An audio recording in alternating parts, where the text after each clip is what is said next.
All right, a lot of things happened in the month of April, so without further ado, let's get things started. Joan Laurer, aka Chyna, aka Ninth Wonder of the World, passed away at the age of 46 last week. She was a former wrestler. She's the only female wrestler to hold the World Wrestling Federation Intercontinental Championship belt twice and World Wrestling Federation Women's Championship belt once. And she defeated big name wrestlers such as Jeff Jarrett, Chris Jericho, Triple H, Kurt Angle, to name a few. And she was the number one contender for the World Wrestling Federation Championship. She participated in Royal Rumble, King of the Ring, other events, and she was part of the D-Generation X. So, rest in peace to the Ninth Wonder of the World. And I hope she gets elected to the World Wrestling Entertainment Hall of Fame. I hate the fact that they're putting athletes in the Hall of Fame years after they passed on. Why not put them in the Hall of Fame while they're alive? That's just me. After the death of Chyna, Prince passed away the next day, last Thursday, at the age of 57. The links will be in the description for those who don't know who Prince is. The rest of y'all who grew up in the 1980s, 70s, know the guy, whatever, listen to music, watch his movies, won multiple awards such as Grammy, Golden Globe, Academy for Purple Rain. It was inducted into the Rock and Roll Hall of Fame his first year at eligibility in 2004. He sold over 100 million records worldwide, making him one of the best selling artists of all time. I mean, he did a lot of things in the music industry, and he will be sadly missed. A former G4 TV arena host, Lee Reherman, if I pronounce his name wrong, I apologize. I still try to get his last name right, but I always butcher it. He passed away early this year at the age of 49. He passed away, I think, between February 20th or the 29th. The links will be in the description. So that was the month where his death was buried by the releases of video games like Naruto Shippuden Ultimate Ninja Storm 4. I'm going to talk a bit about that later. Street Fighter 5, the movie, what was it, Deadpool, all the hoopla. So, speaking of movies, Power Rangers reboot will be coming out next year. The cast has been, almost been said. We don't know who's going to be voicing Zordon. So, there have been a lot of talks about Elizabeth Banks playing as Rita Repulsa. There are people out there who love the fact that she's Rita Repulsa, and there are others not so much. They feel it's whitewashing, throwing the source material into the dumpster. That's what Hollywood does. That's what they do. So, what you want from me? But I'm not gonna let y'all walk away without facing some kind of criticism. So you're telling me it's okay to criticize and throw the source material grenade at the Rita Repulsa, the reboot movie, but yet look at the Rangers themselves.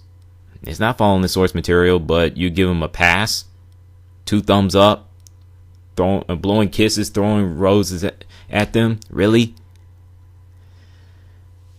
Selective outrage has got to stop. It just has to stop.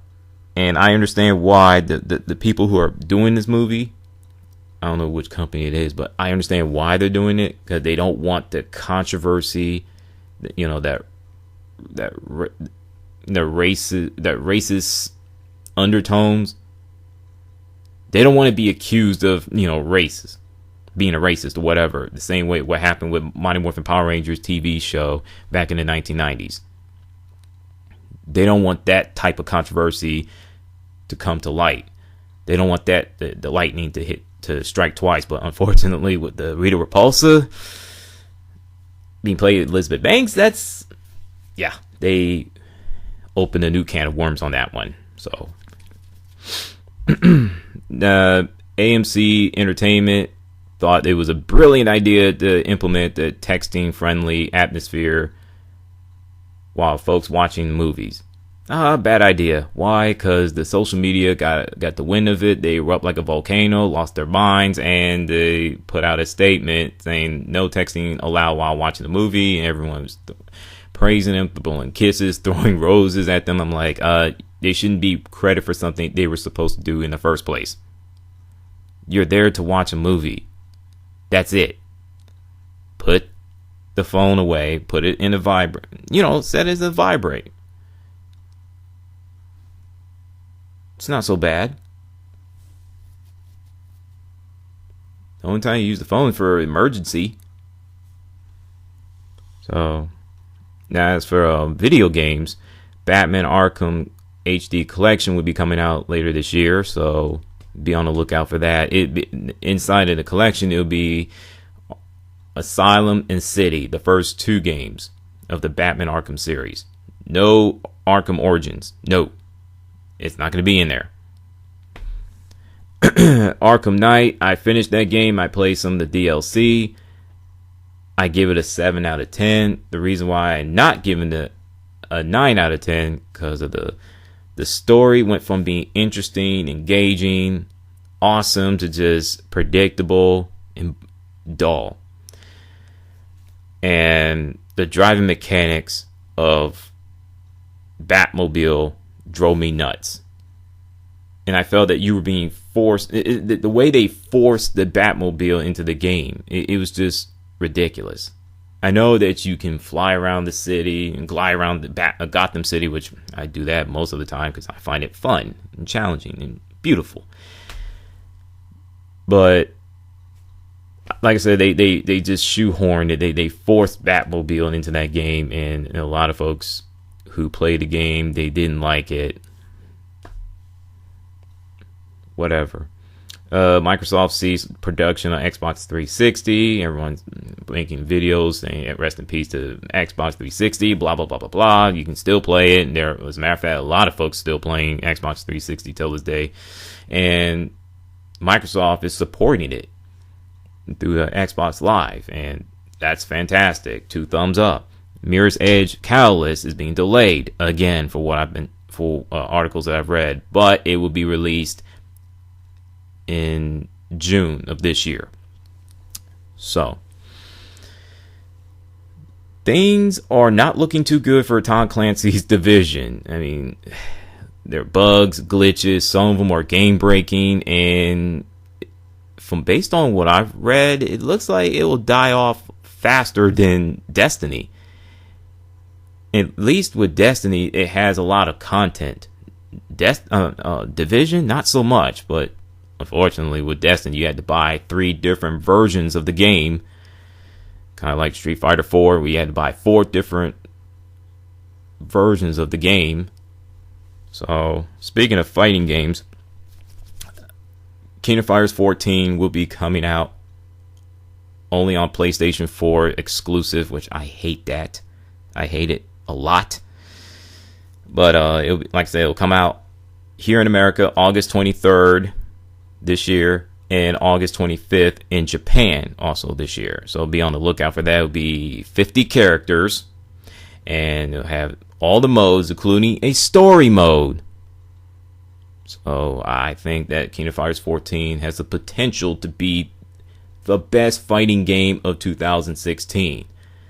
So I can't wait to play that game. I can't wait. Now,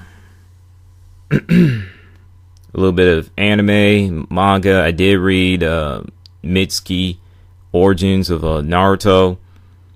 I'm not going to spoil it for you guys, so I'm going to put the link in the description. Those who have not read it, check it out. Read it for yourselves. So, as for Naruto Shippuden, oh boy. The main story will continue next month, and I thought it was supposed to happen this month or last month, but it never happened. At this point, I just don't give a damn.